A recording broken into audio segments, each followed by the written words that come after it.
Yo, what's happening? What's happening? Want to say what's up to the SnyderVerse? You know what I'm saying? I already see my man Bat Dan in here. Bat Dan here early saying Ezra Miller doesn't need to be recast. If worse comes to worse, Zack Snyder made the Flash nightmare suit just cover his face. Just keep his face covered the whole time. Time for a great show. Yo, I agree. I mean, Ezra Miller doesn't have to be recast, I mean, but I don't think, look, I think it's very early to talk about all that. We gonna get to all that. We're gonna get to all that in 1 second. We're gonna get to all that in 1 second. So y'all saw the headline, y'all saw the title. It's time to get to it. We about to talk about why Zack Snyder's SnyderVerse will be the most epic DC project ever put to screen. That's what we about to talk about. I think as we get started early, I think obviously a lot of us kind of SnyderVerse fans, we know, right? We feel like we've known that Zach has had a superior kind of like storyline to whatever kind of that DC's been trying to do in this time frame since he's left, right? You know, we obviously know by what they did with Justice League and how they felt that that was a better route to go, than supporting Zach and his vision. We've known since then that they didn't know what they was doing, right? So, I feel like now that we are on the cusp of, this merger just went through. Warner Brothers Discovery is officially a thing now, right? I think that it's time to start coming out and being proud and getting excited for this stuff because I really think it's coming back. And well, I don't think I know Zach is coming back, and I think it's time to start talking about you know exactly why we're so excited. Bad Dan says, I know, and I agree. It's too early to really tell or judge. I was just making a joke. Really excited for today's show.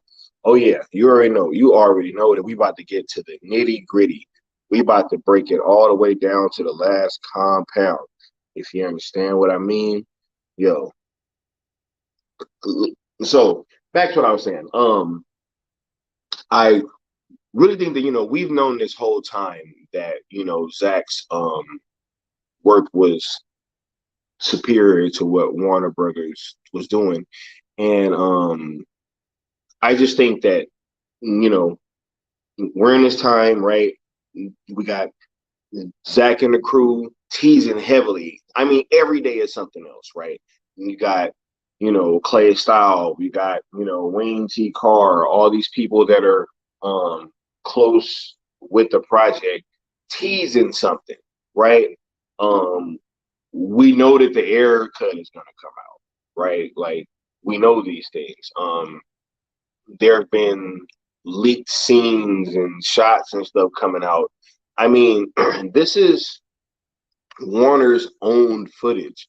Like, they could take it all down if they wanted to, but they aren't. I think that this movie is being guerrilla marketed, and they're trying to keep the fan base, hyped, right?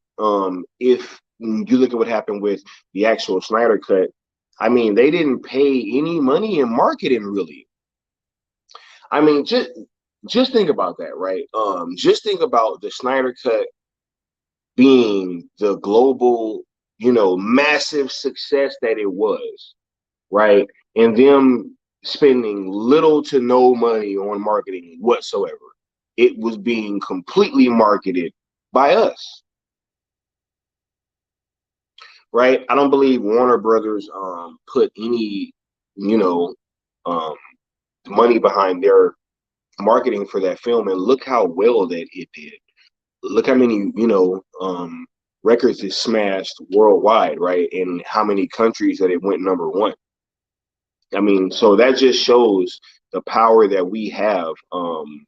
And I think that, they're kind of relying on, or they were kind of relying on us, to kind of do what they couldn't do, right? Which was, keep the name of these projects out there. And I think that, we've done an excellent job of that, right? Sean Franklin in the chat says, hi, what's up, Sean? Happy to have you here. Happy to have you here. Welcome, welcome. But back to what I was saying. I just think that, they were kind of relying on us to like really do what they couldn't do before they were in. And now that, they are back, the the the title of Batman versus Superman is already being put out there, right? I mean, like, and that's like right after day one. That is right after day one. So obviously, I think that these things are gonna be followed through on. I mean, just look, we don't know how much money that we made Warner Brothers, but I guarantee you that they do. You can't hide that kind of stuff. You cannot tell us, but their books aren't gonna lie, right? Like, we know that that was the most successful project that DC has put out, like within the past few years. I mean, it had to be. It was viewed over 250 million times in China, right? You think that didn't get them no money? Right? It just released recently on Netflix in Germany, I believe, right? Immediately went to number one over there, right? Everywhere that this movie was released, it went number one, right? So I think obviously Warner Brothers, which in turn means Warner Brothers Discovery now, they know how much of a success that movie was. They know what we did, and you know, I think that it would be only crazy to not double down on what Zach is doing. It's clearly the most successful DC thing that you got going. Like, yo, they tried. They tried with a bunch of these projects, yo. They tried to shift the tone and the focus, right? But at the end of the day, the call for the SnyderVerse's return, right, or what have you, right, has been the loudest thing that's been associated with DC. Chad, SnyderVerse, what's up? Since Skywalker, restore the SnyderVerse is upon us, and Daddy Zaslav is going to give Emmerich the belt. Yo, I'm not worried about no Toby Emmerich whatsoever.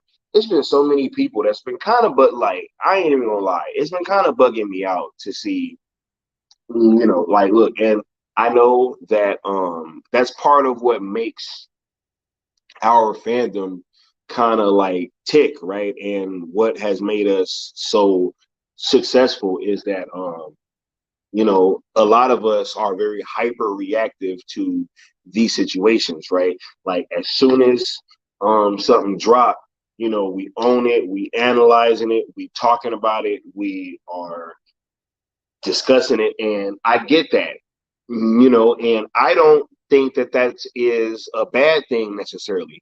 Some people do, right? I appreciate the people in our fandom that are like that, because it's taken a lot of people that have acted like that, right, to get to where we are right now. So I'm not going to turn around and say that, all you guys are tripping or whatever, because I understand. But what I will say is that, now I think that clearly we are dealing with a different regime. that is going to be instilling some different, you know, like the agenda has changed, right? I think that we're going to see like much more of an agenda that is based upon giving the fans what they want. And so, you know, Toby Emmerich has already been depowered. And I think that there's no real reason to really be concerned about what this guy is doing or his contract situation or whatever, because, you know, he's gonna be out of there. Warner Brothers has like failed on too many CC. And even if you know, really take a step back and um and you try to look at the situation from a grander scale, it hasn't been just DC that Warner Brothers has been failing with. I mean, like, they've come in and, you know, they have really like they've really killed a lot of relationships with their talent. Right? Christopher Nolan's gone. They pissed off the Wachowskis, right? Like, I mean, there's been multiple people that have kind of, you know, didn't Denny Villeneuve even kind of like, you know, say something, right? They, you know, Patty Jenkins was upset till they got her contract. The situation worked out with her pay.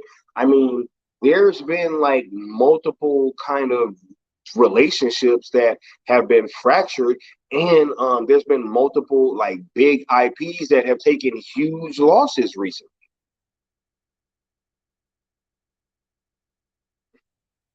Right? And I don't think that these things are gonna be overlooked. So I'm not worried about Toby. I'm not worried about Toby whatsoever, and I don't think anybody else should. Right? I get it, but you know, let's just all kind of chill. We got Ray in the building saying, "Hey, y'all, appreciate you being here, Ray. What's up? What's up?" We got, oh my God, the madman himself, Mad Max, saying, "Hey, Skywalker, salute to you, Max. You know, I can't wait to hop back on one of them MME streams. You know what I'm saying? It's pretty cool working with you, and you know, got mad respect, mad respect. Thanks for showing up to the chat. We got Chubby Teddy, Monster Production, saying, great title to your video. I think the SnyderVerse will be seen as Blade Runner of the comic book movies. People will eventually grow out of the MCU and they'll be seen as disposable. SnyderVerse is timeless. Yo, I completely agree with you, yo. You know what I'm saying? Like, even if you look at the situation now, right? Like, you know, why is BVS still being talked about to this day? BVS came out, what was that, 6 years ago.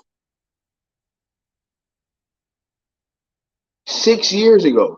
So, you know, and look, it's been discussed more than a bunch of the MCU films of, you know, recent history, right? I would argue even more than, you know, Endgame and Infinity War.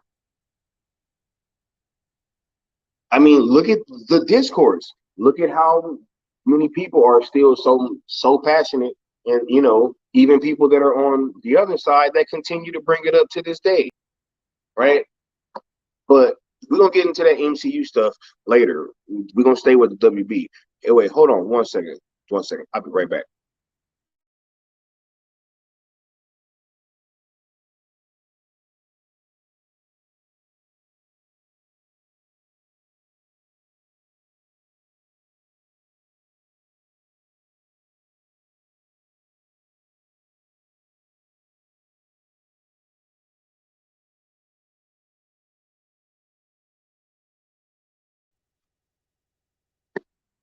All right, I had something in the background making some noise. Had to go shut that down. But yeah, yeah, like I totally agree, and we're gonna get into Snyderverse versus the MCU later. I I want to stay on DC right now. Got Chad SnyderVerse saying, I honestly want the SnyderVerse to be restored while Emmer Bitch is in the building, just as the ultimate FU for him trying to bury it. Yo, if you remember, he had to call Zach last time, right? Yo, his handling, look, and even Robert Meyer Burnett just came out and said recently, like, yo, he could make an argument that, that Kevin Sujihara and Toby Emmerich pretty much like killed one of the most prestigious Hollywood studios. Right? I mean, but look, his treatment of Zach in this situation, I think really will be the thing that will have came back full circle to really do him in the end, right? Because even look at this recent Oscar situation, right? I mean, you got this guy on the red carpet with the, restore the Snyderverse banner being flown over his head, right? And then he goes inside and he's watching the show, and then Zack Snyder is on display twice for the world to see. So I think it would absolutely be a wonderful thing if it was restored while Emmerich is still in the building, just so he know, like, look at me, we did this to you, we did this to you, Emmer bitch. Oh yeah, that's sticking.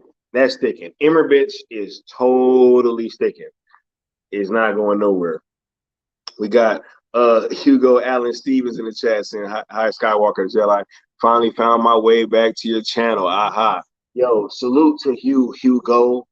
Yo, man, I got much love and appreciation for every single one of you guys that come in here and just, kind of kick it with me and really talk about this stuff. It is fantastic, so salute to you, Hugo. Much love. Osa Fresh saying, what up, chat? Osa in here. Oh my goodness, I'm feeling blessed. Um, okay, Hugo Allen Stevenson, slightly off topic, but I hope that whatever happens, Fantastic Beasts 3 doesn't cause the Wizarding World franchise to end or be shaken up in the wrong way. I don't like the promotional material, but I think that's what part of what Ann Sarnoff has left that cannot be sorted out, like what the DCEU has been left as. Yo, it's real talk, man. Like, yo, that's what I be trying to tell people. It is outside of just this DC Zack stuff. It's outside of just that. I mean, if you look at the way that Warner Brothers has just look, they were known as this, really filmmaker driven studio. That was true of once upon a time. That was true. And look, they had all their top talent pretty much either left or their relationships are in disarray. So you don't come and take a company over and leave the people that were in charge still in charge of like a fail, when they were failing. Look, I was just kind of a part of like a little mini takeover within my own company. I just went and took over a new location, and in my department, there's nobody there that was there. Now, like, yo, like, because why, that's not the way that works.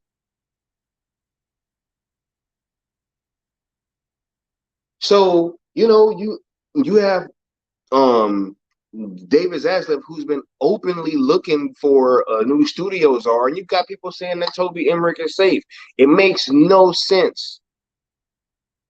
Warner Brothers is in disarray.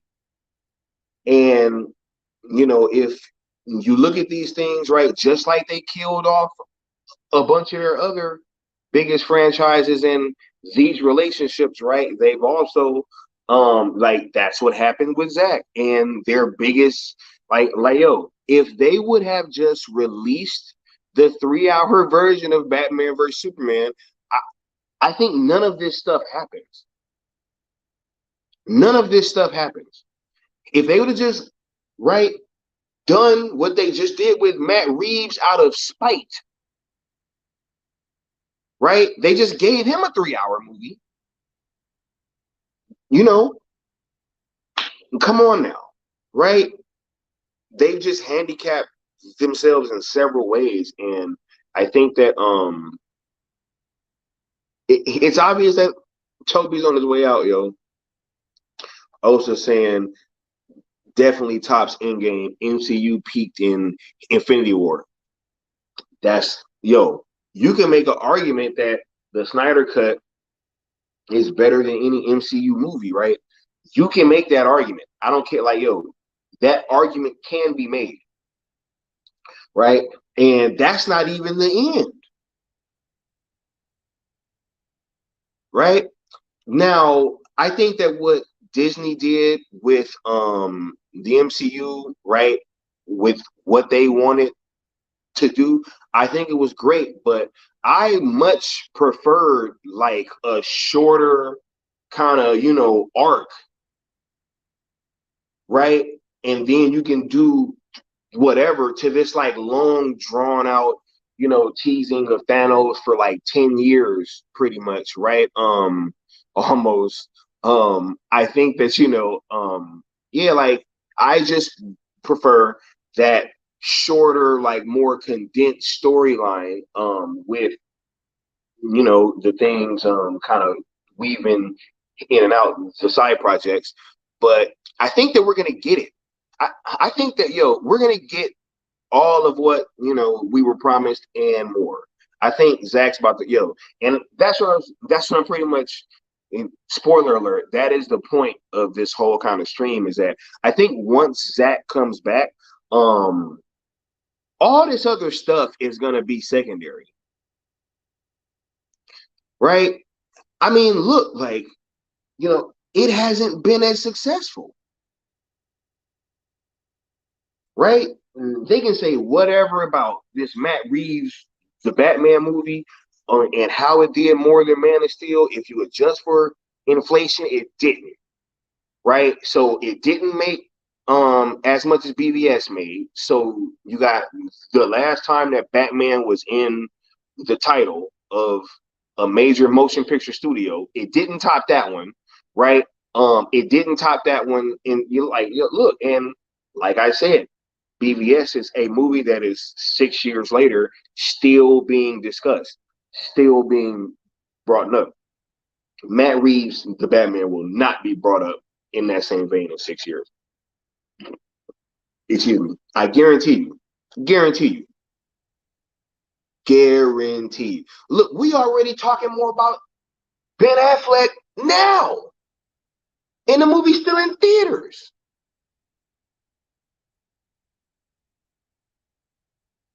I mean, like, at some point, we just got to be honest. Like, Zach has consistently, given them their best characters, right? Even if you want to sit there and say, oh, yeah, well, Aquaman made one, but it was still Zack Snyder's casting of Jason Momoa and James Wan signed on partly, because Zach was there. That's why everybody signed on. That's why everybody signed on for their, for that initial slate. That's why Rick left. He saw the writing on the wall.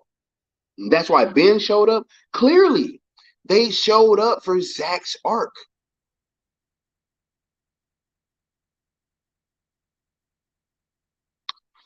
JIP says, I just need Cavill's Superman and Ben's Batman character arcs completed. That's look, once those things happen, right, and we get the air cut, honestly, I'm not even tripping about anything else. Wonder Woman is gonna get her trilogy. right? So Patty Jenkins is gonna do whatever she wants to do in that movie, right?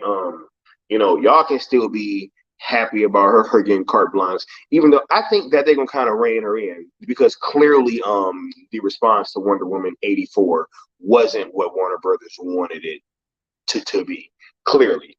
So, I think that they'll kind of rein her in some, and kind of pair her with somebody that might make the third one a bit more successful in that regard. But she's gonna get her trilogy, right? And um, as long as Ray Fisher comes back, right, and I'm not saying he has to get a solo project. That would be super dope. But I'm just not sure if the same slate of movies we're gonna get. Like, I think that this slate that we're probably gonna get now in this current iteration of where the Snyderverse is gonna go, I think it's clearly gonna be different. So I don't know what projects will be involved, but I do want the completion of Ben's arc, Henry's arc, and overall arc of Zach. That's what I'm mostly concerned with. Chad Snyderverse says, that being said, I absolutely want and believe Emma Bitch will be gone by the end of this year too. Yeah, look, people look, and let me say this. It's been a lot of people saying like, yo, they can just let his contract run out. I don't think Warner Brothers can afford to let, or Warner Brothers Discovery, excuse me, let me start getting used to saying that. I don't think that Warner Brothers Discovery can afford to really let him stay for that long, right? I mean, look, if you come into this situation and you say like, hey, the number one thing on your mind is restoring the relationships with talent, right? How can you say that that's what's number one on your mind, right? When you got the main abuser still in power. I don't think that that's a good look. I think that the better look is to say, whenever you do like your official kind of like relaunch of the film studio of Warner Brothers Discovery, I think that that's when you make that announcement of whoever's going to be in charge. And I don't think that kind of having him in that same role does them any good. So I don't think it's going to be like a situation where they just let his contract run out. You can say, hey, well, why not just let it run out just so you don't have to pay him? But, look, he's going to get paid, yo. It's fine. I don't care. That's just how these things work. I just want him gone. Long as he's gone, that's what I'm mostly concerned with. So I think it's going to be sooner.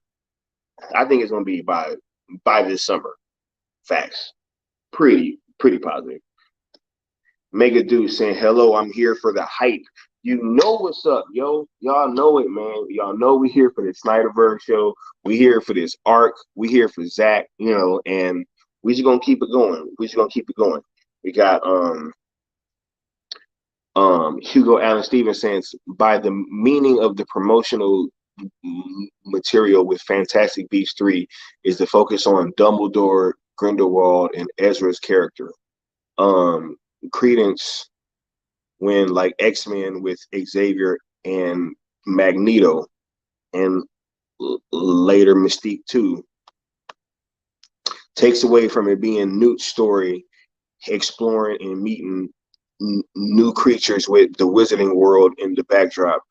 Again, like X-Men, it's the best example I can come up with that is similar enough. Yo, I feel you. When it comes to Fantastic Beasts, in particular, I kind of rely on what the real fans of that franchise and what they have to say. Because I am not super like well versed on Fantastic Beasts. I did like the original Harry Potter movies. I never read those books, but I did love those those films. I saw all of them in theaters. And so I think that whatever's going on with Fantastic Beasts 3, I just hope that it makes most of the fan base happy. And but apparently, it's not because Hugo's riled up. So we got my man Bat Dan in here saying, my sister finally saw the Snyder cut, but she complained that it was too long and there were unnecessary parts that could have been cut. I feel it. Yo, it's a 4-hour movie. We're all like super nerds and we're super into this stuff, right? But look, I would just tell your sister, like, hey, you're entitled to be wrong. Because I don't think there's nothing, not a scene I'm cutting out of that Snyder cut. Even people say, like, oh, the scene with Aquaman and, those ladies singing. I think that that is a beautiful scene that sets up the way that he's kind of like revered by some, right? But then he is misunderstood by others, right? Because when he goes into the whole bar scene, right? They're all kind of looking at him like he's like some kind of outcast. So I think it is a beautiful scene, and I understand where Zach was going, but not everybody does.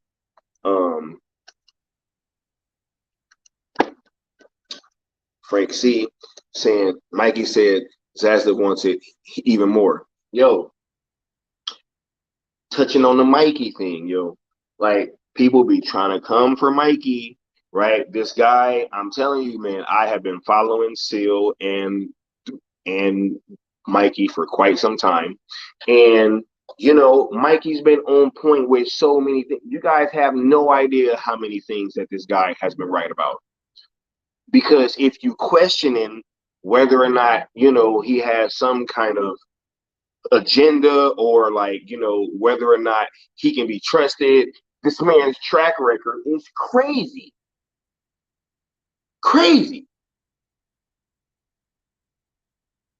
So many things, dozens and dozens and dozens of things. So you guys can sit there and say, oh yeah, but look, I'm not going for it. So whatever Mikey say, I'm trusting that that's what he's hearing, and I'm trusting that that's more than likely is going to happen.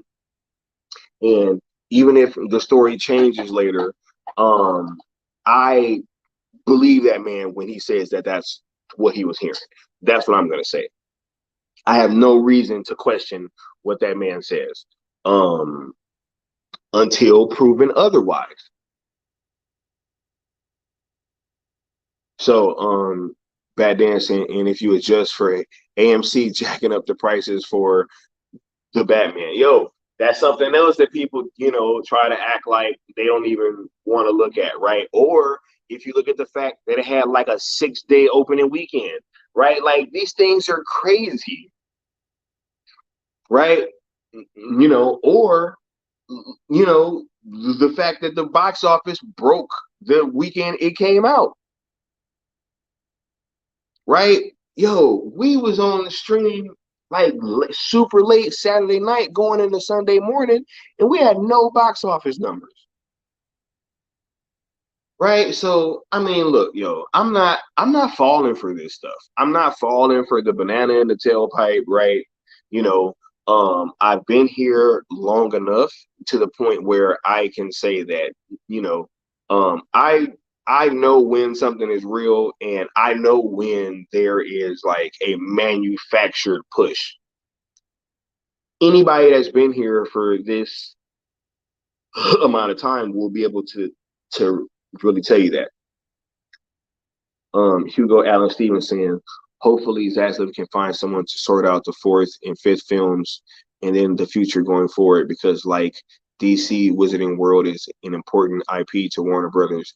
Anyway, last thing I will say, on the matter. Hugo, I appreciate you coming in here and, really giving us that comparison, because it just shows like, hey, There are other IPs outside of just the DC stuff with Zach where Warner Brothers has like really been fumbling the bag. It's been multiple things. And so when you look at it from, a 30,000 foot view, it just, it just wouldn't make any sense to keep Toby Emmerich.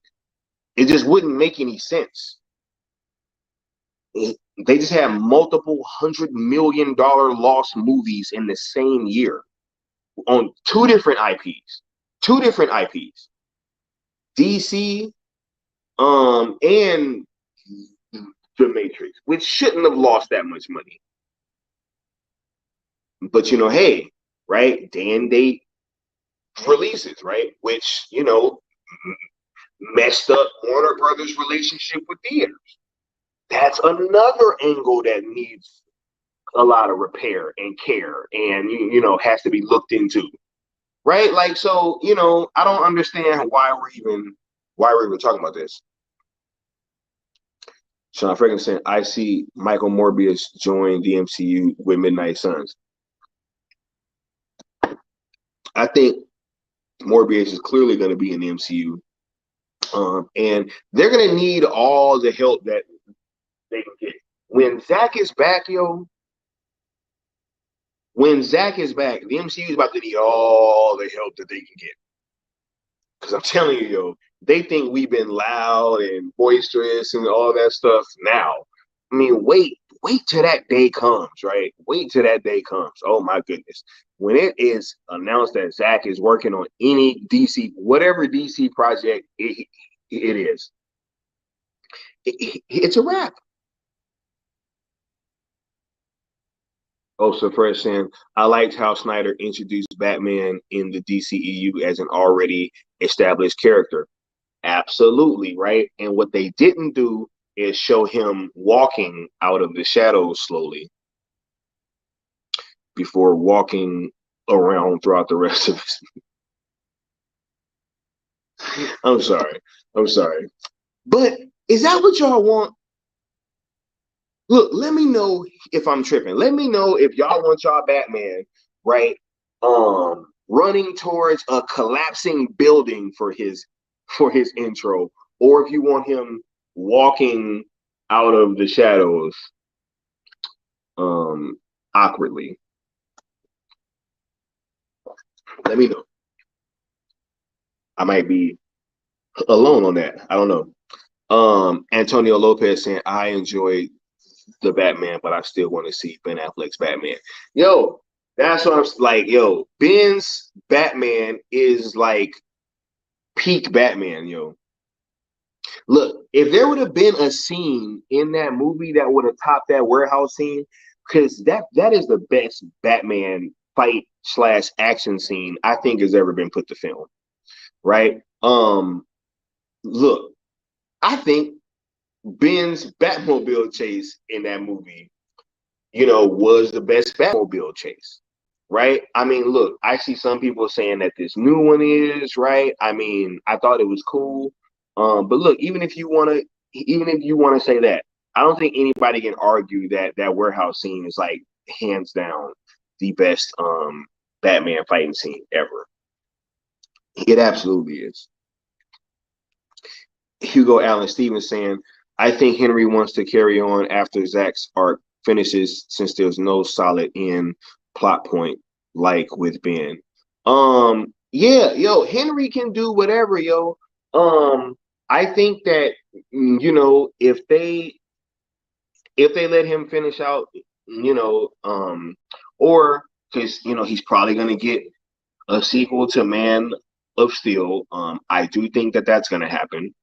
And who knows? He might even get a trilogy. He might get his trilogy completed, and then finish out with Justice League 3. I mean, I think that would be cool. I just think that all of these characters kind of have been done a disservice.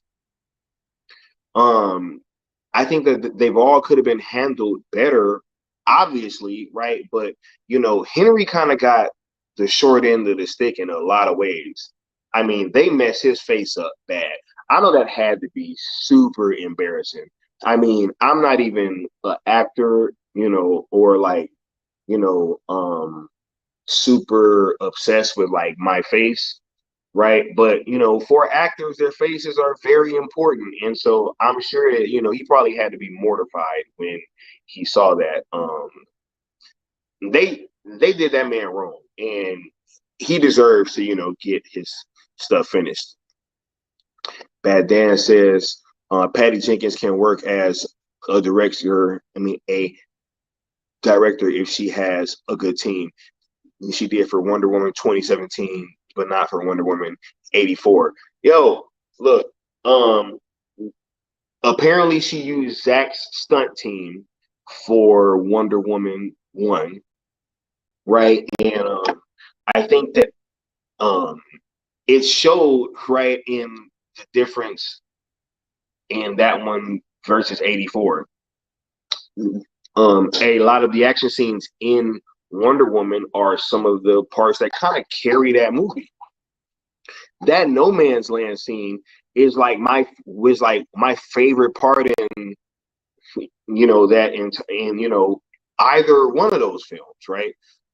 It was a really very like moving part. It was like very moving, that whole no man's land scene, right? Matter of fact, I always describe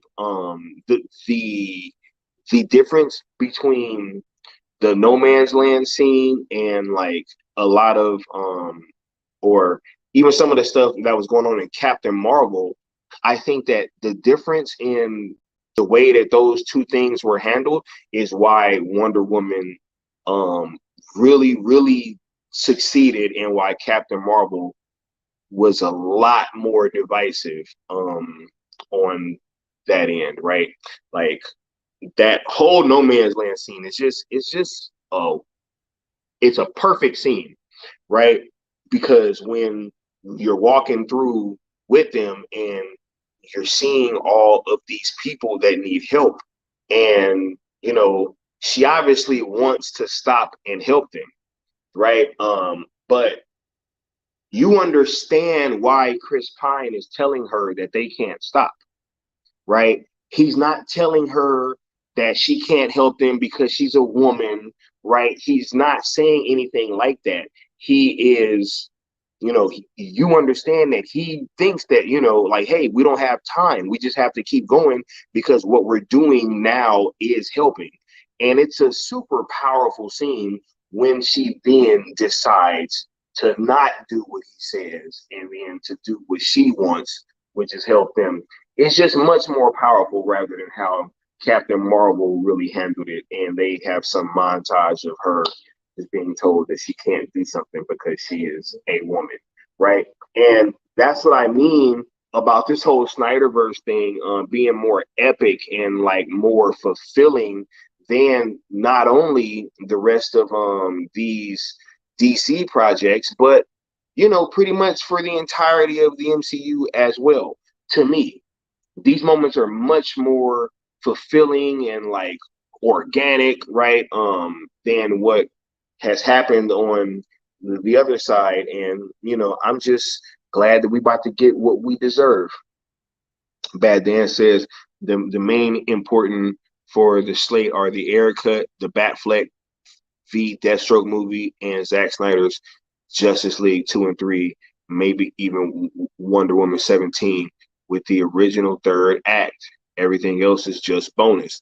Yeah, I do agree that those are probably like the main things that we want to hit. But I think we might even get more than that. I really do. I think Zach is gonna get some HBO Max spinoffs, because why not? And yo, he's gonna be in the theaters, yo. Everybody keep trying to push this whole HBO Max narrative, right? Look, HBO Max was cool for what we needed with Zack Snyder's Justice League. That was an already shot movie, right? That they weren't gonna put in the damn theaters anyway. They were never gonna do that, because if it would have been like, yo, they could have put that thing on there for one day nationwide, just Fathom events thing, and it would have broken every record, right? So whatever, that's why that they didn't put that in theaters. When you see Justice League two, that's gonna be in theaters. You're like, why wouldn't it be? Why would you have all these characters come back and you put it, and what do you think the aspect ratio is going to be? You don't think that Zach is going to want that in IMAX? Like, come on now. Like, let's just really be serious. Let's just really be serious. The SnyderVerse is coming back theatrically. We will have everything that we were supposed to have. We will get this Zach arc, yo. Look, Wonder Woman 84's Flashpoint-esque cut we can add to the bottom of its own nonsense.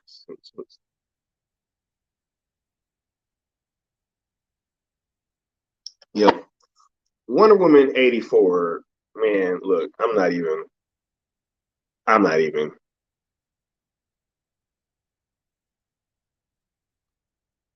Chubby Teddy says, I don't understand Skywalker. Why are the comic periods so anti-Batfleck and Cavill? Oh, when they are the most accurate film adaptations of the characters, when Reed is only accurate by aesthetic. Yo, it's because a lot of these people are just trying to like win arguments, man. They're just trying to win arguments. And I think that Zach challenges his characters in a lot of ways, right? He challenges what we think about these characters too, right? And I like that, like, look, I know we want to say that, Batman would never kill, right? And he would never kill under any circumstances. But in reality, some of these people would die, from these situations. Like I talk about that car crash with Penguin. Yo, come on now. The fact that he like walks away from that almost is pretty ridiculous. It's pretty ridiculous. It takes place like within like a 6-day period, and he is already like walking and fine by the end of, like, come on now. Right? So no, I think a a lot of this is, because Zach challenges his characters, and he really brought them into modern day time. And it's so funny because if you look at what he's done with these characters, it's absolutely kind of mirrored what has happened with the fandom in real life. Especially Superman, right? Hugo Allen Stevens says Henry wants to do more than just that. He wants his second solo as well. I agree. I think that is what he really wants. I think he wants his trilogy. Aquaman's gonna if Aquaman's gonna get a trilogy, why shouldn't Superman get one? Like, come on now. That's why I'm telling you guys, I don't think that this thing is gonna slow down. I think that what we've done is have turned this thing. Look, and Zach even said it too. Did he or did he not say that it was gonna be a harder thing to get the Snyder cut released than it would be to get a sequel? We did the hardest part.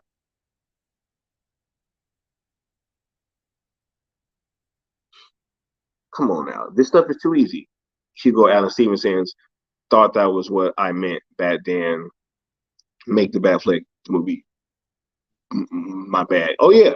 Nah, we all know what we want, and we all very, very passionate. So I love it. Koopy Malik saying, hey there, Skywalker, and everyone in the chat. What up, Koopy Malik? Appreciate you stopping by.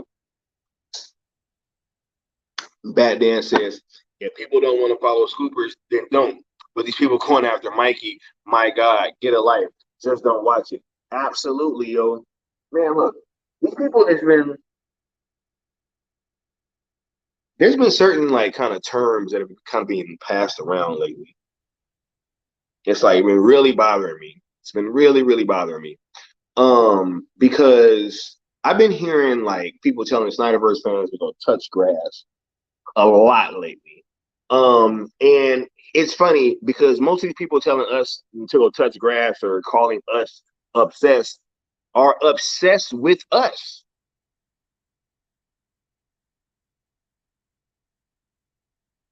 Kid trying to tell me to go touch grass. Like, look, man, you don't understand. Like, yo, I, don't even, you gonna make me say something that I don't want to say. I'm like, yo, man, like I could really get on here and flex on y'all. Like you have no idea how I could really just get on YouTube and just be flexing. And would I be right in telling you guys to go touch grass, right? You know, I'd be like, hey, man, go touch sand. Y'all see where I be at. I live. That's where I live. So it's like, you guys are kids, man. Like, look, just stop trying to tell people. Stop. Look, when I was a kid, I was told stay out of grown folks' business. This is grown folks' business. You know what I'm saying? When y'all see, me and Seal and Zod and Abu Nas and all these people, right? The Bat Channel, you know what I'm saying? Mad Max, right? When I'm talking with these people, that's grown folk business. Stay out of it. You know what I'm saying? David Sandberg says, no, excuse me, Bat Dan says David Sandberg made a great point about Scoopers. He said that if Scoopers were to say Henry Cavill was going to be in Shazam, they would have been right because that was supposed to happen. Absolutely. Right? Just like when Mikey said that he was hearing at first that Craven the Hunter was going to be the villain for Spider-Man 3 before he eventually leaked that it was going to be, Toby and Andrew, and there wasn't going to be no Craven. Then you end up finding out later that their plan B, their plan A was Craven, and then that Toby and Andrew ended up being plan B. So that's what I'm saying, yo. And look, people try to say that was an L for Mikey just to have it come out later that it was a W. So look, man, I know that I'm associated with Seal and all that, and I love it. But yo, y'all need to y'all don't come over here with that. Don't come over here with that. This is not the channel for that Seal and Mikey slander. You know what I'm saying? And if you do come over here with that, I'm gonna make you stand on what you say, and you're gonna hey, I'm gonna put your chat up here, and we all gonna talk. We're gonna all talk. That's the way it goes. That boy says, do you think we'll have to wait until Zach is done with his Rebel Moon and Army of the Dead sequel movies? Here is what I think is going to happen. Okay, I think Zach is about to shoot this Rebel Moon back to back. Okay, right after that, he'll probably go into production on what is it? Oh my God, why am I blanking on what the last one's called? Is it Planet of the Dead? Yeah, Planet of the Dead. I think it is. If I don't know why I'm blanking right now, but yeah. But after that, yo, like, look, and while he is working on these things, I think that he's going to be working on these DC projects too. And he's just going to look. Zach wants to come back. This whole Netflix, like his whole Netflix deal, was pretty much set up for him to come back, like right after the merger, pretty much. So I think that he's kind of like left his schedule open to coming back to DC. And I think it's obvious that he wants to really finish his projects. And but I don't think that the next thing that we'll see from him in DC will be Justice League 2. I think he's going to work on something else first. Because canon-wise for him, Justice League 1 just came out. So why would you need to hop right into Justice League 2? canon for the SnyderVerse is Justice League just came out last year, so we definitely have some room for the projects before Justice League 2. Bad Dan said he was just adding to Hugo's point. That boy said WB also messed up their relationship with Christopher Nolan. I said that earlier. I think that they have a bunch of relationships that they messed up with the Wachowskis, right? So, and I believe that Denny Villeneuve said something. Patty Jenkins said something at first. You had actors that have kind of spoken out about it, right? Ice Cube just recently said that he wasn't happy with Warner Brothers over their treatment of his Friday, right? So look, this whole thing is it's coming down like a house of cards. And Warner Brothers Discovery is the future. They the future. So I think that we should just focus on seeing what they do and seeing if they are gonna follow through on what they should be following through on. Chubby Teddy says we're seeing the credibility of geek journalists shift. Collider tanked, facts. Grace Randolph is being seen as a buffoon. Don't make me say that, man. Campia is now a BS artist. Facts. People are seeing through it. Sutton has integrity. Yes. Collider, man. Look, I've said it on here before. I used to watch Collider talk when it was AMC Movie Talk, when it was like Dennis Zing and John Campia and John Schnepp and all them. I used to watch that show every day, every day. And I remember when that shift happened. I remember when they all turned on BBS. I remember it like it was yesterday. I'm telling you, it was right after everybody went to that Captain America Civil War set visit. All them sites and stuff, they came back from that set visit, and that's when the BBS hate started. That's when it started, yo. I have been here for long enough. I've seen it all. I remember this stuff, yo. So, yeah, all that credibility stuff, nah. Like, we see through it. We see through it. Y'all need that access. Look, a lot of these outlets, they rely on that access, to help their channel. Just think about it, right? I mean, if you're a decently sized media channel, and if you have to wait to go see it like everybody else does, right? Then your review can't be out as early, right? You're not going to get your breakdowns done as quickly, right? Because you have to go see the movie. You have to wait, right? So, they need that access, and they be shilling for it. They be shilling for shekels. Shilling for shekels, yo. You already know. That's the new way that they take payola, kind of. Like, that is the new wave. They need that access, and they really rely on it. And it's just sad. But, I'm rocking with Mikey till the wheels fall off. And Seal. I don't care what y'all say. Y'all not gonna get me to denounce my bros. It ain't gonna happen, yo. They didn't give us too much game, and they've been right too many times for us to just turn around and be like, oh, I'm not gonna believe what they say. Mikey was saying, hey, I'm hearing the SnyderVerse is dead. And he was telling everybody, and I was still tuning in.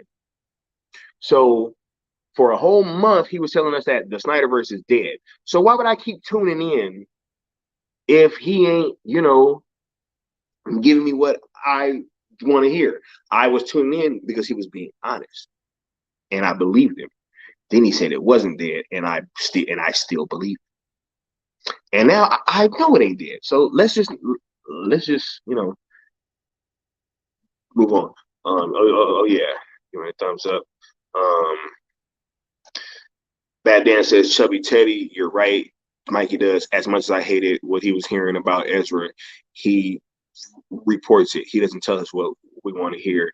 He tells us what he is hearing, no matter how bad what he is hearing is. Absolutely, absolutely. I totally agree. Hugo says The Matrix Resurrections was an incredibly wonderful surprise for me. It's one of my favorites in the franchise, alongside the first Enter the Matrix and the Animatrix. For me, it felt like a fitting conclusion, and I'm happy Lana got to finish it on a greater note with Neo and Trinity reunited. Um, Look, I'm not gonna lie, I really enjoyed Matrix Resurrections as well. I think it was touching on a lot of stuff. Even outside of the like overt shots at Warner Brother, I think it was touching on a lot of themes and had a lot of subtext there, that I really enjoyed as well. It's really unfortunate that that movie did what it did, monetarily, and they should have moved it. That movie should have, and it's funny because, you end up hearing later that, they kind of moved the release date so that they could get it out, and, more stuff about bonuses and trying to get paid, right? So, you know, these these creators kind of get screwed over a lot of times at the end of the day. And I think that that movie really did deserve a lot better than what it got. But unfortunately, it's a Warner Brothers picture at the wrong time to be a Warner Brothers picture. JIP saying, love that Snyder's Batman is pretty much what we've wanted to look like on screen since the longest. It was the fanboys that ruined his reputation. I agree. Batfleck is like the first kind of like physically intimidating Batman, that we've ever had. And he's like the first that's near the comic accurate size. And I think that it matters. That stuff matters, yo. Like, I'm not a small guy. When I've seen a lot of these, even now watching Christian Bale. I mean, I was never like scared of him, right? But I'd be scared of Batfleck. I'm like, yo, like, it's a big dude, man. He's big and he's hulking and he looks me, and the cowl too. That cowl is intimidating, man. All right, we got Bad Dan says, my bad, I completely misread your point. Should be saying totally. As much as I hated hearing it, and I think he hated reporting it, him reporting Kathleen Kennedy not leaving Lucasfilm said a lot about himself and him having a backbone. Absolutely. You've had a lot of fandoms see, and that's another reason why a lot of these fandoms kind of look at us, and I think that they get jealous because they want to make stuff happen, right? They've been wanting Kathleen Kennedy gone for like so long, right? And now you hear some of these people like, oh yeah, well, Toby Emmerich isn't going anywhere, right? Toby Emmerich isn't going anywhere. I think that's where a lot of that stuff kind of stems from, is, they've been trying to get Kathleen Kennedy going, and, it hasn't happened. She got an extension.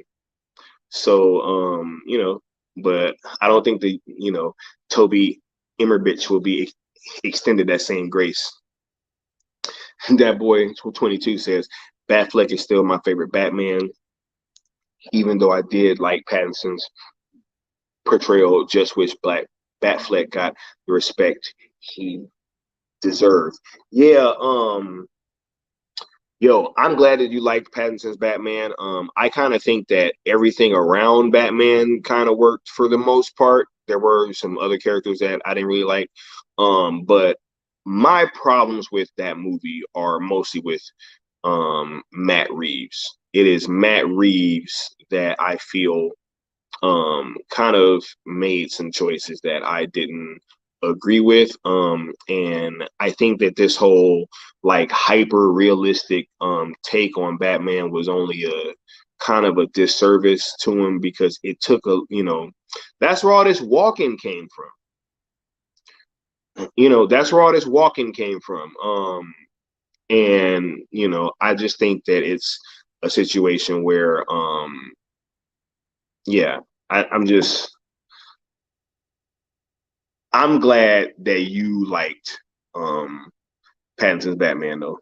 Bad Dan says, Skywalker, what's your opinion on the Jenkins cut original third act of Wonder Woman 2017? I actually just watched Wonder Woman probably about a month or two ago. And you can clearly see that the third act is kind of like jumbled and put together. I would like to see the original design for Ares. Um, I absolutely would like to see that original design for Ares. But on the other hand, I am, now that we live in a post Wonder Woman 84 kind of world, I am kind of questioning like what Patty Jenkins might have been trying to do, since she was saying that her third act was a lot smaller. So maybe there wasn't going to be a big fight, and I don't know. I don't know. I think that 84 gave me a lot to question uh, about Patty Jenkins. I will just say that. But am I interested in seeing the original third act? Absolutely, absolutely. I'm all for it. Let's see all of it. This just put it out as a deleted scene, right? Um, Chubby Teddy says it still bums me out that Jeff Johns couldn't contain his jealousy toward Zach's projects and Feige's success. Look, I think that Jeff Johns is probably the one that leaked what was going to go on in Zach's story. Um, Warner Brothers might have even known that he did it and that might have been partly why they tried to end it and was like, yo, because this guy had already leaked the story. Man, I don't know. One of them leaked that story. One of them leaked it. One of them leaked it. And I think it's obvious that one of them leaked it. And it's just Jeff Johns, man. This whole situation, I think it's like really just kind of indicative of this whole kind of, this whole trajectory that we've been on, right? It's almost like we're in an episode of What If, right? Like, what if they just put out that damn 3-hour version of Batman vs Superman? Does anybody think that we're in this same situation? Like, if they put that movie out, like, I just don't think so, right? And Jeff Johns clearly thought that he was the smartest guy in the room, but I don't blame snakes. I blame people that trust snakes. Absolutely. Hugo Allen Stevens says, "Tell me about it. I'm pleased John Berg realized he should distance himself from Jeff and take accountability for his involvement during the Johnsburg regime in DC." Oh yeah. Um, Jordan Rodriguez saying, was good. I agree. Snyder versus. Yeah, but look, John Berg, he said what he said, but at at the end of the day, everybody got to take accountability, yo. And also, to the people that think that Walter Hamada is going to stay, you think if Toby Emmerich is gone, that this guy Walter Hamada is going to stay?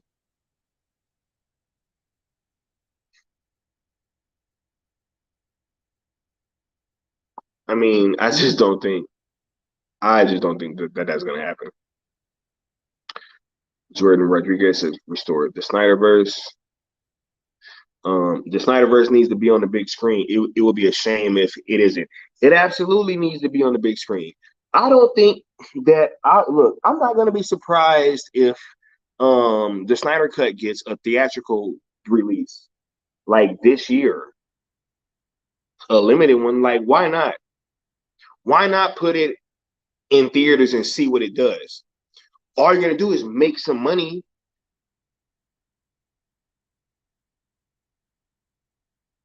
We've all been trying to see this thing on the big screen. It's still like hella places that won't even let you that won't even let you rent it out and put it in there. I've been trying.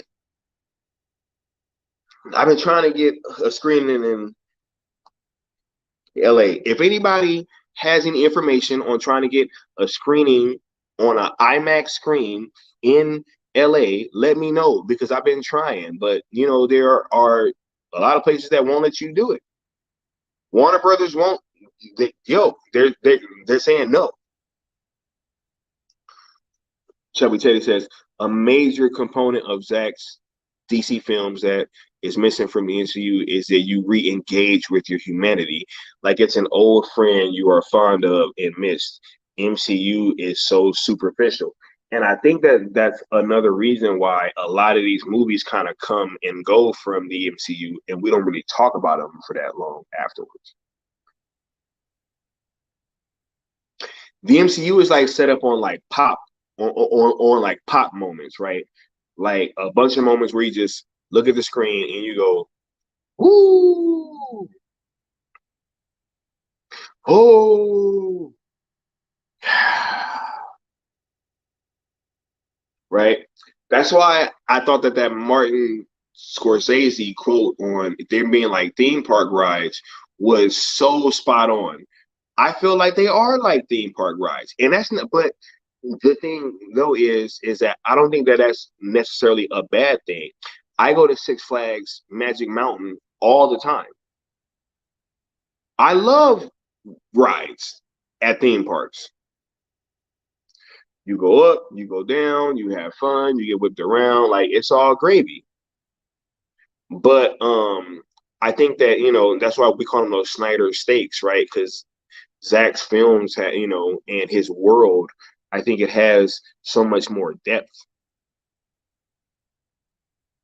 We don't even know what's in the air cut. We think we know, but do we really? Right? David Ayer is a masterful writer, and I think that he is a fantastic director. I liked his film Fury. I liked Bright. Right. I think he is a great director, and I think that his film really got taken away from him, and I wouldn't be surprised if that movie is like super deep and we're going to be re-engaging with it for years, right? I'm just not really surprised that any of these films have kind of stood the test of time. Even Wonder Woman 2017, that's still a fantastic movie that you can go back and watch right now. The MCU has very, very few movies that I think are truly like rewatchable. That boy says people were just mad Zach didn't make Superman a a Boy Scout. It's funny because when Superman Returns came out and he didn't throw like one punch throughout the entire movie, and everybody was like, "Oh my god, they didn't do anything different. They just made him like Christopher Reeve, right? And then they turn around and then they get mad when Henry Cavill isn't saving cats out of trees, right? Hugo says by Flashpoint-esque cut, I meant that the suits at WB saw a version of the film without any BVS, MOS, Justice League, Suicide Squad connections, etc., as was described in a report I saw around in 2020. Absolutely. See?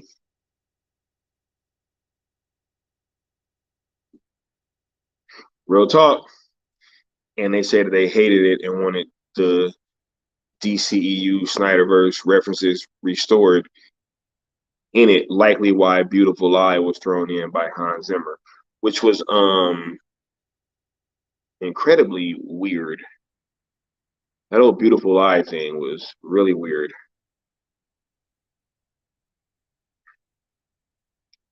Chubby Teddy says, Hugo, I didn't know that John Berg distanced himself from Jeff Johns. Holy cow, man, when was this? Yeah, no, I think he did it on Twitter. I think he was on Twitter and he kind of made some comments a while ago, if I remember correctly. He like said that he wouldn't have done the same thing or something like that. Um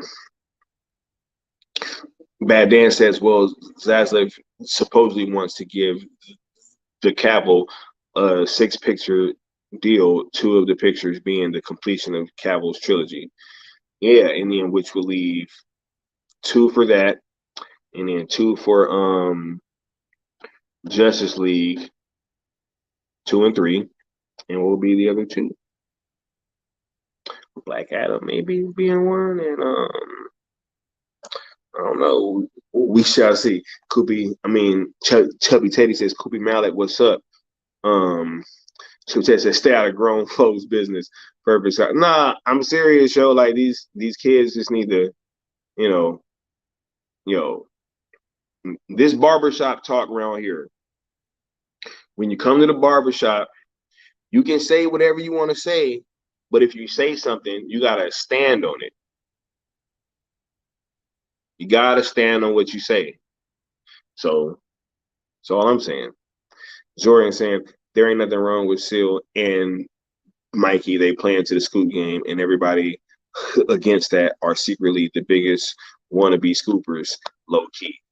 Absolutely, yo. It's just jealousy, man. It's just jealousy because a lot of these people can't say what they want to say. It's funny how when Ann Sarnoff lost her job, and they're all like, "Oh my God." Everybody knew Ann Sarnoff was gone. But a lot of you guys weren't saying that, which means what? You either knew that she was gone and you pretended like you didn't know, right? Or you're just lying now because you want to be part of the cool table. But I'll take it either way. Um, Hugo says Chubby Teddy Productions likely would have been last year. He didn't mention Jeff by name, but he made a statement about that brief period and how he realized that he had enabled or helped to do that. A lot of the problems that occurred on the Justice League reshoots. And he likely regrets his conversation over dinner trying to persuade Ray to say booyah for an executive's child.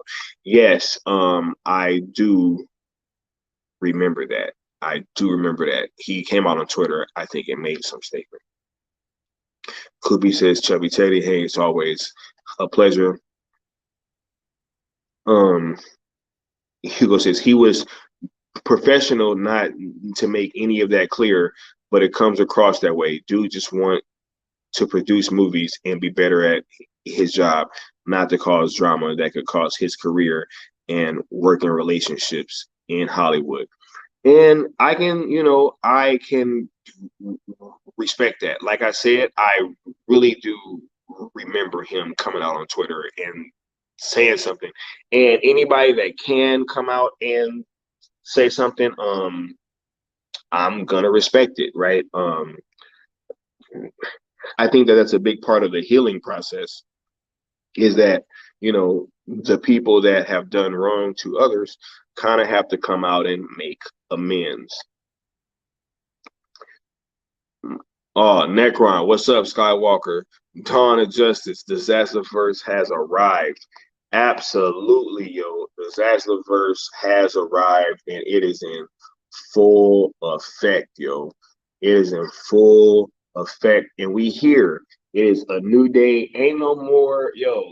People need to realize, yo, I think we all need to stop having sour grapes and kind of like, look, I have had PTSD. Like, I am a combat veteran. For you guys that don't know, I did go to combat, and I had PTSD when I came back. So like, I understand. I know what it feels like, yo.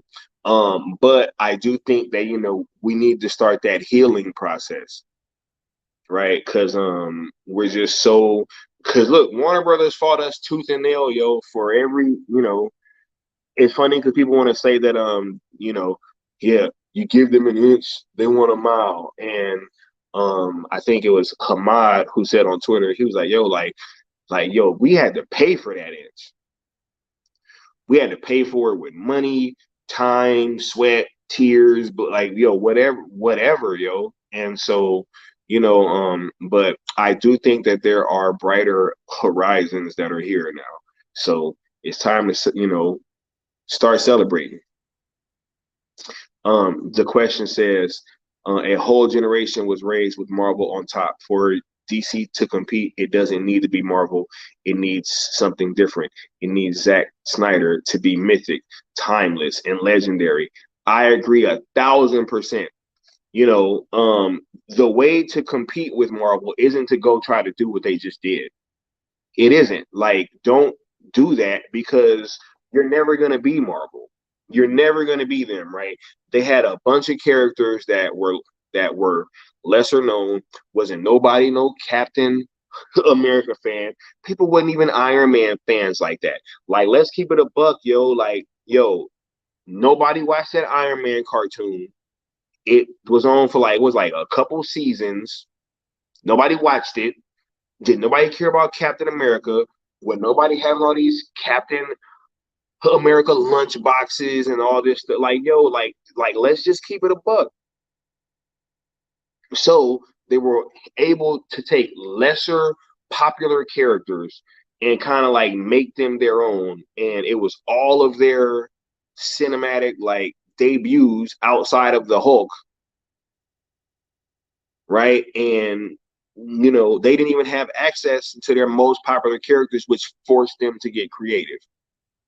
So I can respect what they've done, but at that same time, I don't think that it holds a candle to what Zach does. I do not think so.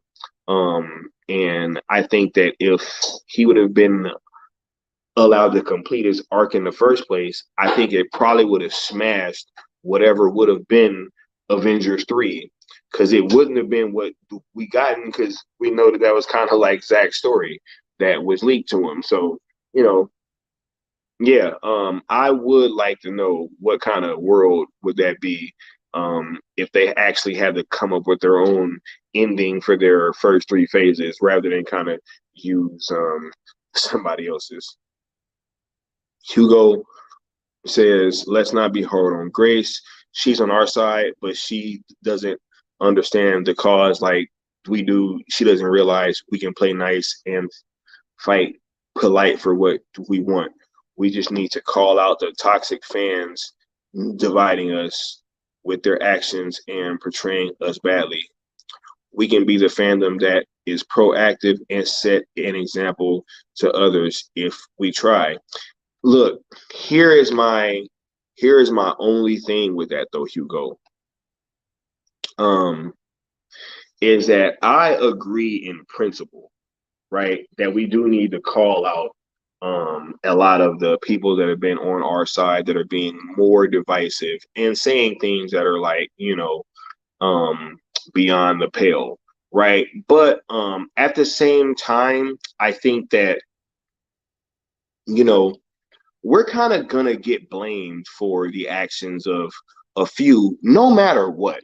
I mean, I think that this fandom has been, like, for the most part, overall and generally positive. And the thing that I don't like about Grace is I think that Grace is a bit disingenuous at times. I think Grace knows a lot more than she's led on to know. I mean, if you look earlier, she was just trying to tell us, to be nice to Discovery and not to, to not overdo it. And hey, let's just, I mean, why are we even like, wasn't nobody bothering Discovery? She's sitting there like, oh yeah, but all of their replies are about the SnyderVerse. Like, yo, you didn't know that was gonna happen? Like anybody would have, like anybody with a brain has been following this situation knew that when Warner Brothers Discovery was going to put out their first tweet or whatever, their first piece of media, we already knew what the response was going to be. So I just think that they're gonna try to continue to blame. Look at this Dr. Shield Chill character, right? Who tries to come out, and I don't know about some of y'all. It was to some people trying to say, hey, that wasn't funny. I thought that video was hilarious at when I first saw it because I already knew he wasn't no SnyderVerse fan. I'm like, yo, this is clearly somebody that just watched the Batman and they got a little inspired. I mean, like, let's just keep it a buck, yo. Like, let's be honest. Let's be honest. That was clearly right, and they were trying to say, "Oh yeah, like, see, this is how you guys act." You see, and he wasn't even one of us, so we're gonna get blamed regardless. I've been here long enough to where I've already seen it. We can be all sitting there singing "Kumbaya," right? See, what they don't want to mention is how we was raising money for AFSP, right? Or how we were writing them all letters and like thanking them and sending them thank you cards and all that stuff. And right, they don't want to bring that stuff up, right? If people sending them flowers, they don't want to bring none of that up, right? All they want to bring up is the toxicity. And that's why I just think that it's not an honest conversation. And so I don't care what people label us as. You know, look, they can call us cultists, whatever, right?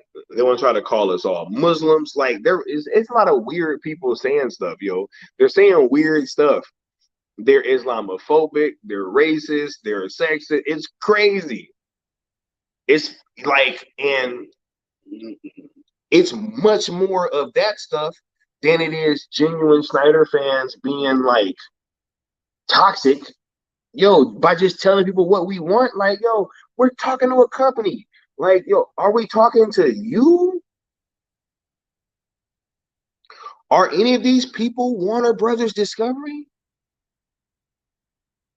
Like I don't get it. That boy says, yeah, he agrees with Hugo.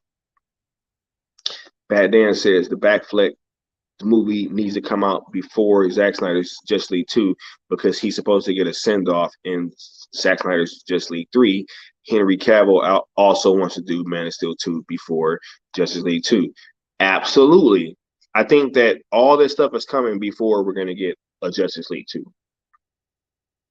Hugo says, oh, I love The Matrix Reloaded and Revolutions, even if I feel they rushed Revolutions out too quickly and the story could have been improved over another 5 years instead of blowing a load in 2003. I don't think that they had to do them back to back. But you know, I liked the Matrix movies. I liked all of them. I've liked all of them. So, you know, I'm not really tripping about that. Hugo says, I liked the Batman no matter how much I wish I was seeing Ben, Jeremy, Jill, and JK on screen. The warehouse Batmobile chase was one of my favorite parts of the film, so I don't mind Penguin's survival in the car toppling over. To lose Colin Farrell's Penguin at that point in the film would have killed a lot of love for the film. For me, he was a massive highlight, funny, intimidating, and great. Big touch of evil Orson Welles vibes in college performance under the makeup, and so quotable too. I think that they just didn't have to show his car toppling over like that. But that's my point, right? Is that we want to have a scene like that, but then also say that he doesn't kill people, right? But no, I 100% agree that it would have been a shame for them to take Penguin out. I'm just saying you don't have to make the car crash look like that, and then try to tell me that he's fine and right, and that you know he is surviving that. DC Talk with Senate says, "What's up, chat? What's up, DC Talk? You already know. You already know. What's up, Skywalker? You already know." I'm always quoting back stuff like, "I heard you were looking for me." Hoes out here. I'm Ozzy. I'll spray paint you. Yeah, I get it, man. Yo, and I'm glad that you really liked it. I'm so glad that that movie resonated with you. I just haven't really thought about it much since I left the theater, and if it wasn't for people continuously bringing up this box office stuff, then I really wouldn't be talking about it. DC Talk said, "What up, Skywalker? What up, DC Talk? You know I got much love for you. You already know." Koopy Malik saying, "What's up to DC Talk?" You know what I'm saying? Oh yeah, DC Talk is in the building, right? Now, Antonio Lopez says, "What if BVS, the Ultimate Edition, made 1 billion in theaters?" That's what I said. We need an episode of that because it would have dispelled this whole narrative. They would have had to keep going with what Zach was trying to do, right? And I just think that, we probably would have got the original Justice League Part 1 and Part 2 thing that we were supposed to get, right? Which probably would have been the Snyder cut. That's all I'm saying. We got Koopy Malik saying, "I would like to not only see Batfleck fight Deathstroke, but also Deathstroke go toe to toe with Azrael." Azrael, that'd be dope, yo. Azrael's a dope character. But I just think in this Batfleck project, we're probably gonna get Batman tested physically and mentally, and it's gonna be Deathstroke and somebody else, I think. Hugo says, "Koopy Malik, imagine," right? Hugo says, "I like the MCU. Thor and Black Widow are my two favorite Avengers, but I didn't connect to them as deeply as I did Batfleck and Superman and BVS and Man of Steel, especially as I didn't follow the MCU as well as my friends.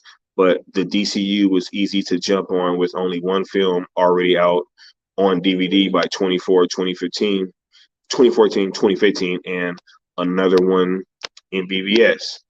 Um, Superman under Henry was how I finally became a Superman fan. I realized I could and did relate to him. And Batfleck was the Batman I needed due to where my mental health was at the time. Ben's performance was my pain on screen." Yo, I agree with you so much, Hugo, right? Like I liked Superman growing up. I was never the biggest Superman fan, right? I did enjoy Superman the animated series. But I wasn't really into his comic books as much as I was Batman, and it really was because I felt like I couldn't relate. Right, Superman seemed like this unrelatable character to me, right? And then when Man of Steel came out, because this is touching back on why the SnyderVerse is where DC's bread and butter is, and the quicker that they realize that, the better off that we will all be, because Man of Steel also did make me realize that I could relate to Superman as well, right? It's been a lot of talk recently about that whole, so what? I was supposed to let him die, and then he goes, maybe, and people are like, oh my God, that's not Superman. Yo, I understand that man's predicament. He's trying to like save his son. Like, yo, no, it's just and I could relate to seeing him as a kid and him wanting to punch that bully so bad, but he can't, right? Him feeling like he can't really defend himself in that way, right? You know, man, I can go on and on about Man of Steel, yo. That was a great movie, and I think that it also did bring a lot of people on board with the Superman character much more than any other Superman. Like, yo, look, the Superman movies in the '70s, like you have to realize that that was the first time that characters was even like really flying on screen like that. If I'm not really mistaken, like There were other reasons why that movie really resonated with that time like it did, and why it resonated with all um those the people who were like young and who grew up really, really loving it. But that just wasn't gonna work nowadays. It wasn't gonna work. That whole Boy Scout angle was not gonna work. It was not going to be successful at all. And I think that we just need to realize that, and kind of get on board with what this train, I mean, with where this train is going, because it's going with or without y'all. Um, Kubi Malik says most Marvel movies that's rewatchable for me were not in the MCU, namely Blade 1 and 2 and The Incredible Hulk. For me, at least, Loki for the TV series. Yo, Blade 1 and 2, oh my goodness. Blade is the reason why we got the MCU, y'all. These are facts, right? But no, Blade was a fantastic movie. Blade 2 upped it with Guillermo del Toro, right? Oh my God. Such cool villains, right? What they're called, the Reapers, I think that they were called. I mean, yo, such great action. Blade 3 is an abomination, and I understand why Wesley Snipes attacked the director. Nah, let me not joke, because y'all gonna think I'm being serious. But yeah, I mean, and I did like the Incredible Hulk as well. I think it would be interesting if we never got that recasting um of Edward Norton to Mark Ruffalo. That'd be pretty interesting.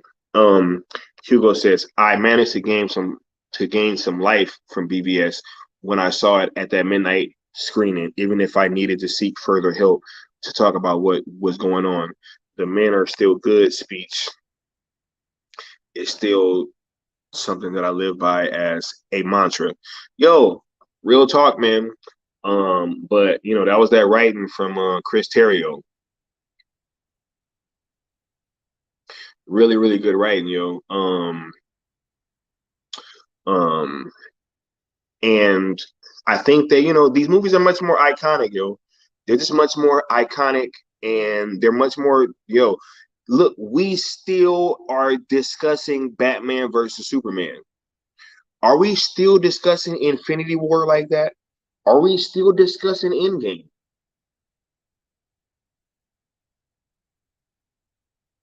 And I don't want to hear nothing about there's been because there's been more stuff being put out. They ain't even counting how long that we're gonna be talking about the Snyder cut.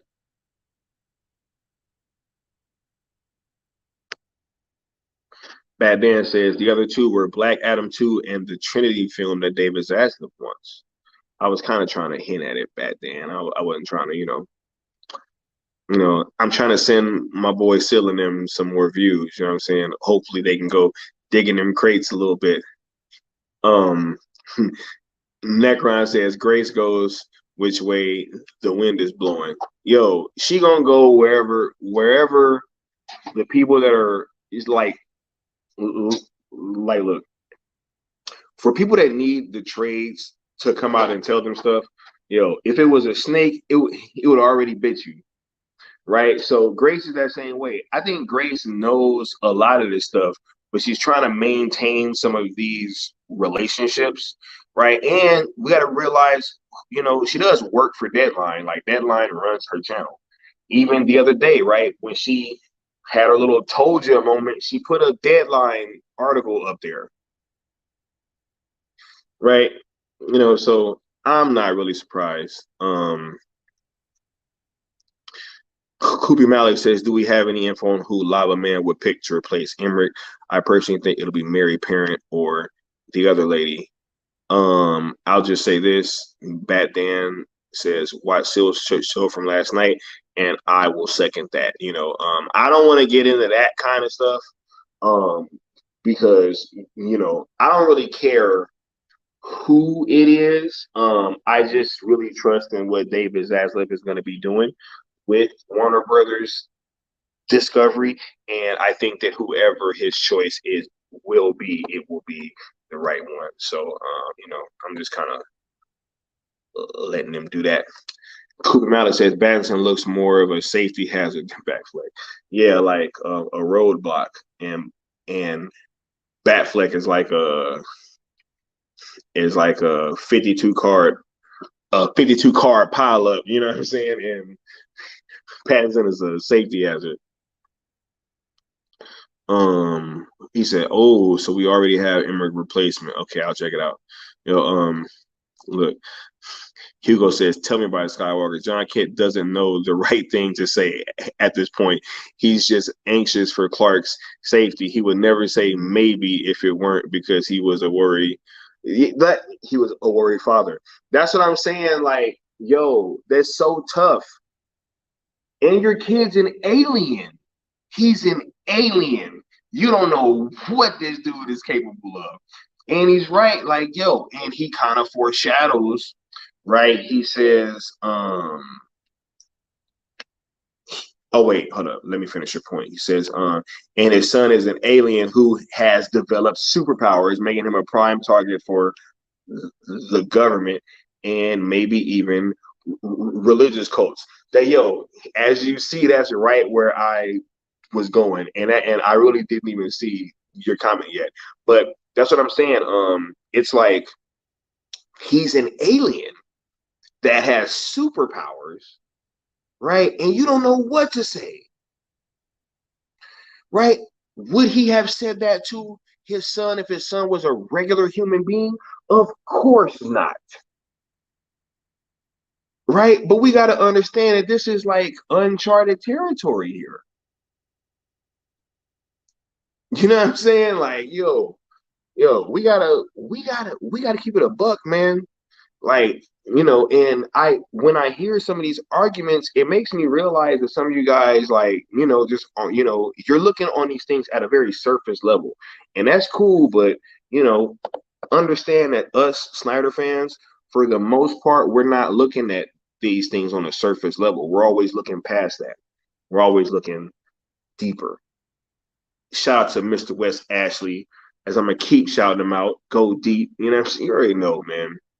Got much love for all the cultists out there and the downtrodden Snyder fans, the ones that haven't gotten our respect. I got much love for all y'all. Ray says Whedon's Avengers aged like milk. I totally agree. If you go back and watch that movie now, like the costumes, like a lot of the banter, just it's not, like I said earlier, it's made on like these like pop moments, right? And Warner Brothers just was definitely trying to get some of that sauce. That's why they brought Whedon in to come, you know, finish it in. That was the guy with the ball caps idea. Hugo Alan Stevens says Men in Black, Blade, X-Men, Ghost World, and Spider-Man all did their part to save the comic book superhero genre after Batman and Robin. And still, I agree, yo. I think Blade. Wait, did Blade come out before Men in Black? I'm trying to remember because I just kind of remember Blade being the first like real big Marvel movie. Because I know it came out before X-Men, right? I'm pretty sure too. But look, the comic book movie genre was on life support after Batman and Robin. We all know that movie did so much damage, yo. But it holds a special place in my heart now because without that, we would have never gotten Batman Begins. And eventually BBS. Batman says not for sure, but ideas of who he would pick. Batman says Ray Whedon as a director. It's like he also says, "Oh, my bad. I thought you legit didn't know." Batman, you and me, yo, we members over there, man. We way in the future. You know what I'm saying? We really in like 2024 right now. No, like real talk, guys. Like we're really in like 2024 right now. Y'all tripping about this Toby Emmerich shit. Like, we way past that, yo. We way past that. Chubby Teddy says Zach is amazing that he is making Kal-El Clark Kent earn being Superman. Absolutely. Man of Steel, BVS, Zack Snyder Justice League is the birth, death, and rebirth and Superman. And through these films is where his virtue is forged. They wanted Superman to come out being this happy-go-lucky guy right from the jump. And I'm telling y'all, it was never going to work like that. It was never going to work like that, yo. Right? Because the world's reaction, just like, yo, look at how much the reaction to like Man of Steel mirrored like real life, in which it eventually turned into BVS. The world being split on Superman, that theme came from Man of Steel, which is exactly what Jonathan Kent was trying to tell you in like that first movie. That's why, look, this whole thing is deeper than deep. You know what I'm saying? And um I'm just happy that everything is on its way to being restored.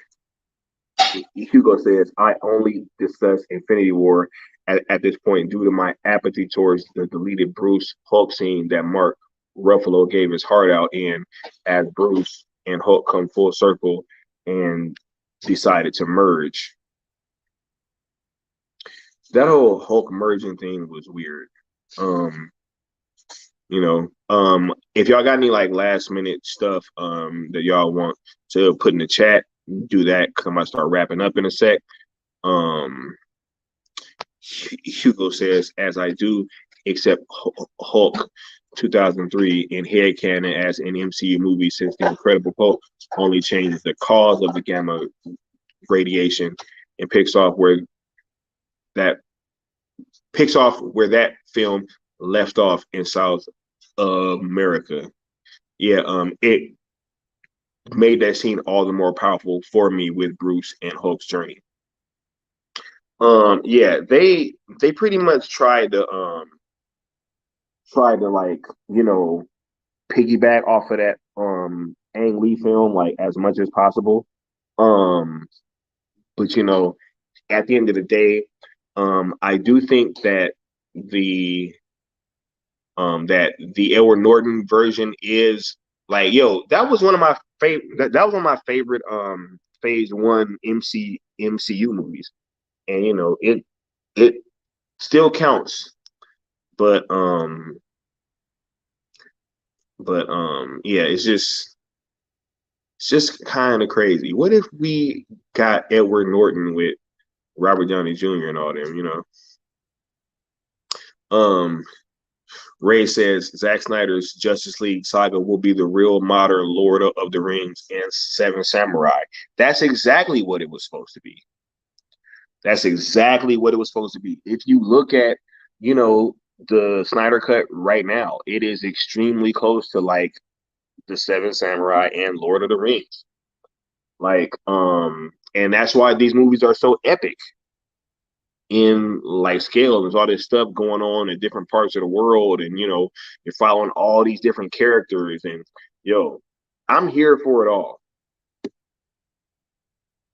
Kupi Malik says, I wish they would continue the latest Swamp Thing series and use him as the definitive one for Justice League Dark, as long as it's not in the hands of Mr. JJ Ahab. I feel like with Swamp Thing, I didn't watch that show, but I heard from everybody that did watch it that it was pretty incredible, that they really liked it. And it was a shame that it got canceled. I will check it out at some point. Yeah, but in terms of that Justice League Dark, I just hope JJ just kind of goes and does something else, man. I don't really care about what he's trying to do with DC. Hugo says Paramount really lost out with letting Marvel Studios get bought by Disney. Yeah, yo. I think that, that whole Disney buying Marvel thing is one of the biggest purchases in recent, that's like one of the most clutchest things. I mean, because that's the biggest franchise in cinema history, right? You know, you miss out, you miss out. Hugo says, yeah, Men in Black 97, Blade 98, all those set in 97, X-Men 2000, Ghost World 2001, Spider-Man 2002. Yeah, yo, um, a lot of people didn't even know that Men in Black was a comic book like that. So, I think that, the world owes homage to all those films. To all those films for really being able to set the groundwork for what we have today. Hugo says, Koopy, I haven't seen it yet, but man, too bad Matt Ryan didn't pop in as John Constantine. Oh yeah. Bad Dan says, what I love about Snyder's story is that you can watch Man of Steel, BVS, and Zack Snyder's Justice League, and likely Justice League 2 and 3 without watching other films. You don't need to watch 20 other movies for it to make sense.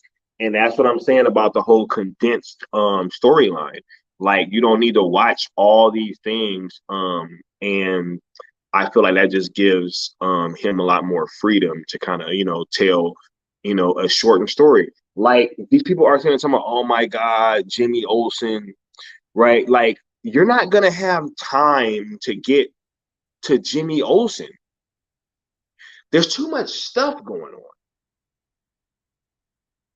And we're in like a condensed time frame.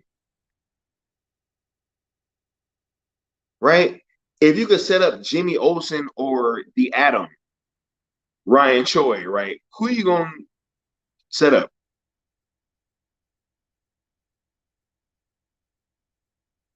Makes no sense.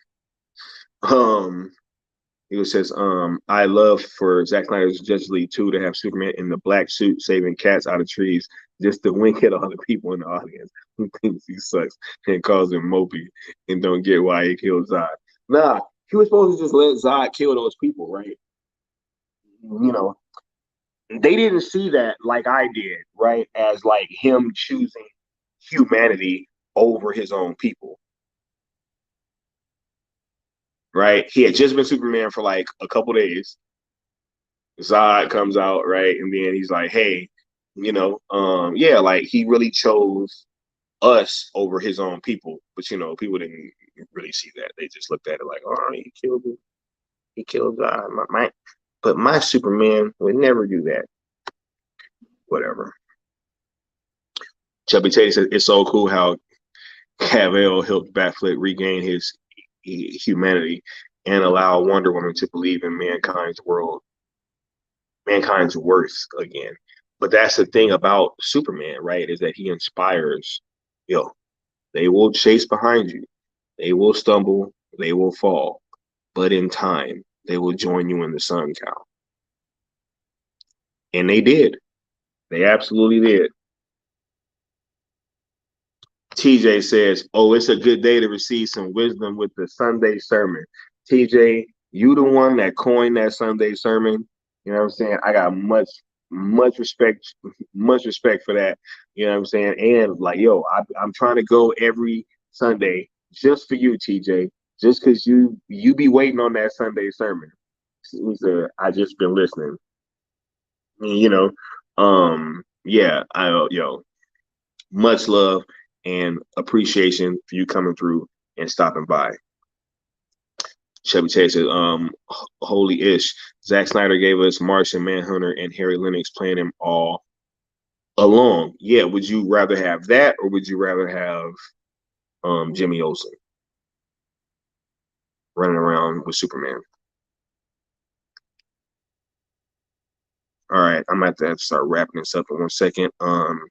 Hugo saying Eric Bana, confident, socially adept Bruce with abusive trauma he's tried to overcome. His Hulk is an infant Edward Norton fugitive with angst and struggling to keep preteen Hulk under control. I agree.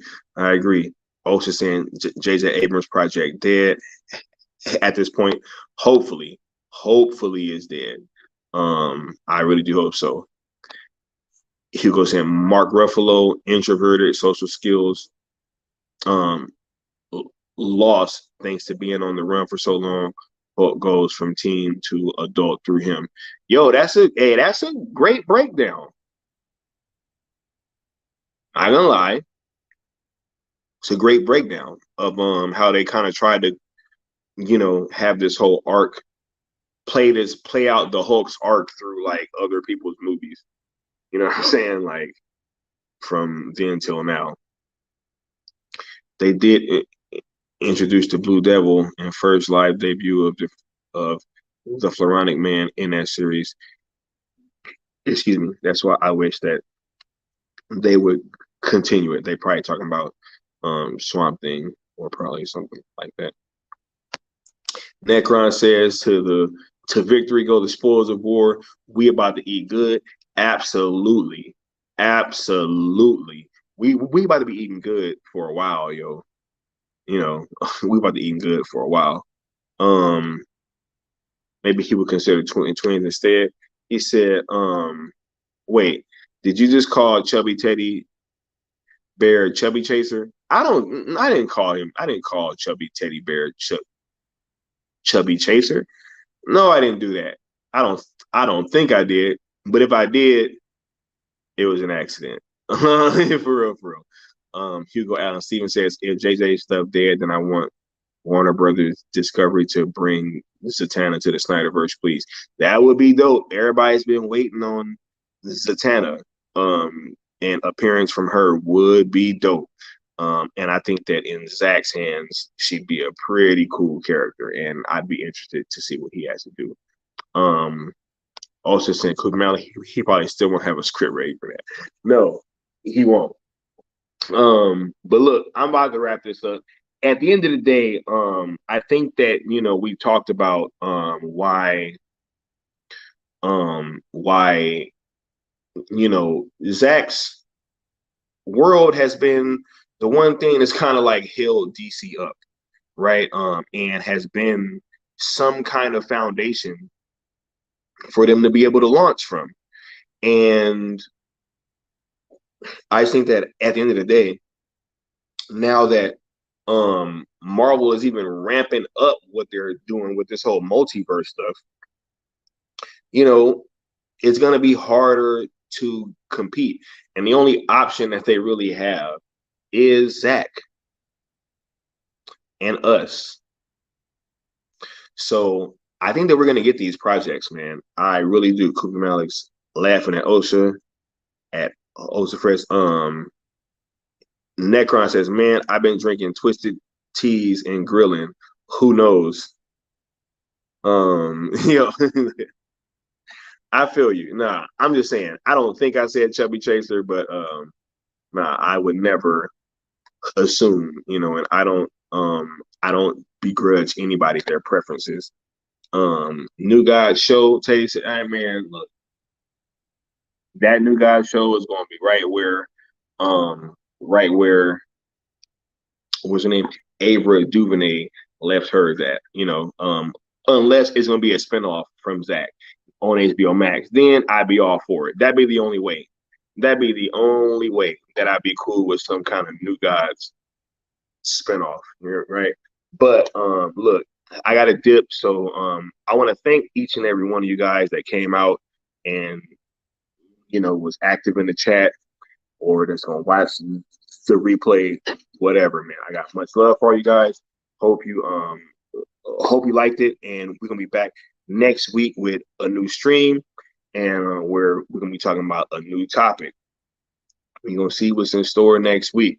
Hopefully everybody don't act up too much, so I won't have to get too crazy on here.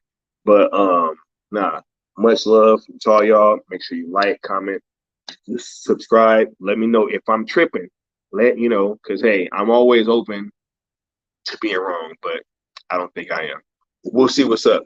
But much love, guys, and I will be getting at y'all next time. All right. Chubby Teddy said, Necron, you a funny mofo. And Necron saying, thanks for the show. Always fun. thank you for coming through. You know what I'm saying? And I know you got to hit that crypt. You know what I'm saying? But nah, much love, everybody. Peace, Koopy Mallet. The peace, Chubby Teddy, all you guys, man.